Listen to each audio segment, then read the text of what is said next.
தருமபுரி மாவட்டம் காவிரி நீர்பிடிப்பு பகுதிகளில் பெய்து வரும் கனமழையால் ஒகேனக்கல் அருவியில் வெள்ளப்பெருக்கு ஏற்பட்டுள்ளது. அந்த காட்சிகளை முதலில் பார்க்கலாம்.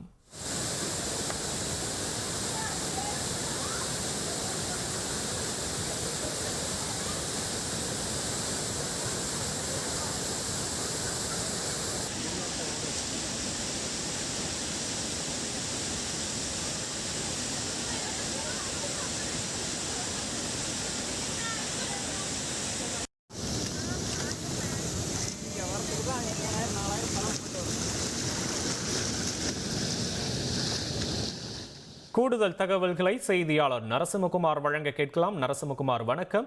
களவிவரங்கள் நரசிம்மகுமார். வணக்கம். தருமபுரி மாவட்டம் தமிழக காவிரி எல்லையான தருமபுரி மாவட்டத்தில் உள்ள பெண்ணாகரம் வெளிகுண்டு பகுதிக்கு வருகின்ற நீரின் அளவு இன்று 6000 கனஅடியாக உயர்ந்துள்ளது.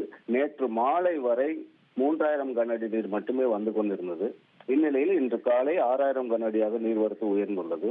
தமிழக காவிரி நீர்பிடிப்பு பகுதிகளிலும் கர்நாடக காவிரி நீர்பிடிப்பு பகுதிகளிலும் தொடர்ந்து கனமழை பெய்து வருவதால் இந்த நீர்வரத்து உயர்ந்துள்ளது. மேலும் கர்நாடக அணையான கபினி மற்றும் கிருஷ்ணராஜ சாகரிலிருந்து 8800 கனஅடி நீர் திறந்துவிடப்பட்டுள்ளது. அந்த நீர் தற்போது தமிழக எல்லையை வந்தடைந்துள்ளது. அதாவது கர்நாடக மாண்டியா மாவட்டத்தில் அமைந்துள்ள கிருஷ்ணராஜ சாகர் அணைக்கு நீர்வரத்து 16200 கனஅடியாக உள்ளது. ஆனால் அந்த அணையிலிருந்து 800 கனஅடி நீர் திறந்துவிடப்பட்டுள்ளது.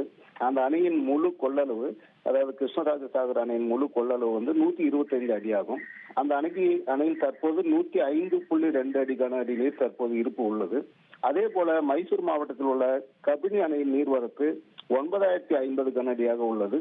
அந்த அணையிலிருந்து சுமார் 8000 கனஅடி நீர் திறந்துவிடப்பட்டுள்ளது. அந்த நீரும் காவிரி நீர்பிடிப்பு பகுதிகளில் பெய்த மழை நீரும் சேர்ந்து தற்போது 6000 கனஅடி நீர் வந்துள்ளது.